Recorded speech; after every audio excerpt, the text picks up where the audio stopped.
నమస్తే, నేను మీ కృష్ణారెడ్డి ముమ్మడి. నేను ఒక యూట్యూబ్ ఛానల్ పెట్టాలి. నాలో ఉన్న ఆలోచనలను, నాలో ఉండే అవగాహన, నాలో ఉండే ఐడియాలజీని, నా బాధని, నా ఆవేదనని, సమాజంలో ఉండే ఇబ్బందులని, వాళ్ళకు వాళ్ళే అణిగిపోయే చాలా విషయాలని ప్రతి ఒక్కటిని మీతో షేర్ చేసుకోవాలని నేను ఈ ఛానల్ స్టార్ట్ చేశాను. తప్పకుండా సబ్స్క్రైబ్ చేయండి, లైక్ చేయండి.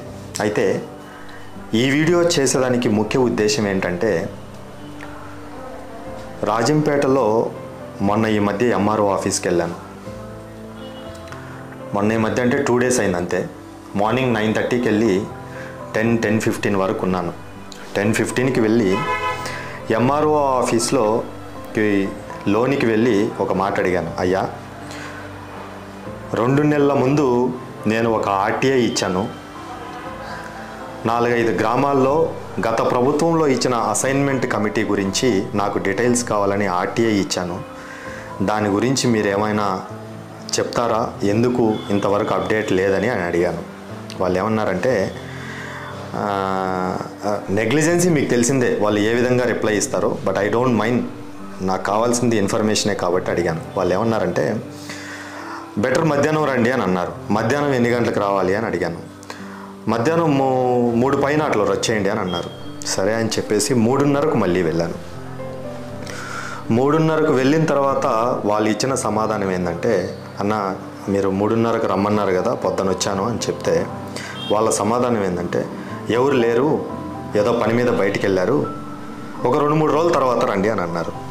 2-3 రోజులు అంటే 2 రోజుల తర్వాత, 3 రోజుల తర్వాత కరెక్ట్గా చెప్పండి అంటే, 3 రోజుల తర్వాత రండి, ఎవరు లేరు ఇప్పుడు అని అన్నారు.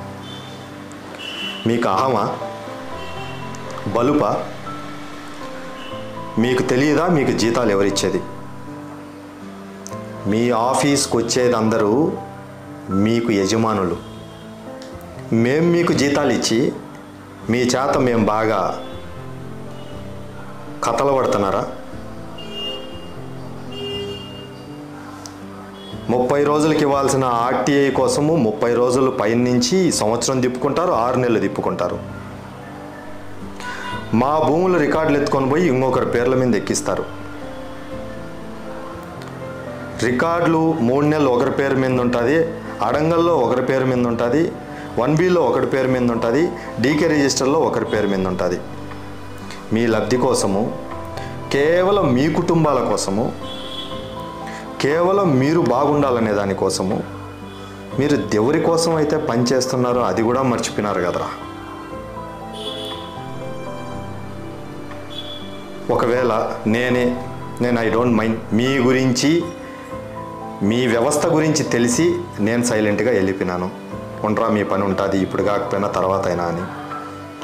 ఒకవేళ 500 రూపాయలు కూలికి పోయేవాడు మీ ఆఫీస్కి వచ్చి పొద్దున్నుంచి 10 వరకు కూర్చొని, అయ్యా నాకు ఈ పని ఉంది అంటే 3 గంటలకు రాపోండి అని మీరు చెప్తే, అయ్యో సారు మాకు 3 గంటలకు చెప్పాడు, తప్పకుండా ఎన్నే ఉండాలని ఎంఆర్ఓ ఆఫీస్ బయటే కూర్చున్నాడు. తిండి కూడా లేదనుకో, కూర్చున్నాడు. 3 గంటలకు వచ్చిన తర్వాత మీరు ఇలాంటి రెస్పాన్స్ ఇస్తే 2 రోజులకో 3 రోజులకో రాపోండి అని, మీ ఆఫీస్ గురించి, మీ అధికారుల గురించే కాకుండా నిజాయితీగా పని చేయాలనుకునే నాయకుడిని, ఉన్న ప్రభుత్వాన్ని, ఆ ప్రభుత్వానికి పనిచేస్తున్న నాయకుడిని కూడా, ప్రజాప్రతినిధిని కూడా తిట్టుకుంటాడనే ఆలోచన మీకుందా? వ్యక్తిత్వంగా, మానవత్వంతో ఆడుకుంటున్నారు మీరు. అది మీకు అర్థమవుతుందా? ఇది వీడియో రూపంలో చేస్తున్నా, ఈసారి లైవ్లోకి తీస్తా. మీ ప్రవర్తన, మీరు జనాల దగ్గర, బీదవాడి దగ్గర మీరు దోచుకుండేది డబ్బులు కాదు, రక్తం, మాంసాలు. 100కి 90% అధికారులు ఇలాగే ఉన్నారు. చాలామంది నాకు చెప్పారు, ఇలాంటి వాటిల మీద మీరు కాన్సన్ట్రేషన్ చేస్తే శత్రువుగా మారిపోతారని. రోజు చూస్తూనే ఉన్నాం. 3 నెలల వాడికి హార్ట్ అటాక్ వస్తుంది, 37 ఏళ్ళకి హార్ట్ అటాక్ వస్తుంది, 97 వాళ్ళకి 90 ఏళ్ళ వాడికి హార్ట్ అటాక్ వస్తుంది. ఎప్పుడు రాలిపోతామో తెలియదు. అట్లీస్ట్ ఇలాంటి వాళ్ళ గురించి సమాజానికి తెలియచేయకుండా పోతే ఎందుకురా ఈ జీవితం అని గుండె పీక్కపోతుంది. ఇది కూడా తప్పకుండా ప్రతి ఒక్కరికి తెలియచేయండి, ప్రతి ఒక్కరికి తెలియచేయండి. మర్చిపోకండి. ఇలాంటి మదమెక్కిన అధికార మదమెక్కిన వాళ్ళని ఊరికే వదిలితే ఇంత కష్టపడి సంపాదించింది కూడా రేపు పొద్దున్నే మనది అని నిరూపించుకునేదానికి కూడా మన ఆస్తి అమ్మినా పనులు జరగకపోవచ్చు.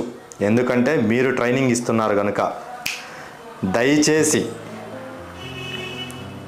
ఇది కూడా తప్పకుండా అందరికీ తెలియచేయండి. Thank you. జై హింద్, జై భవానీ.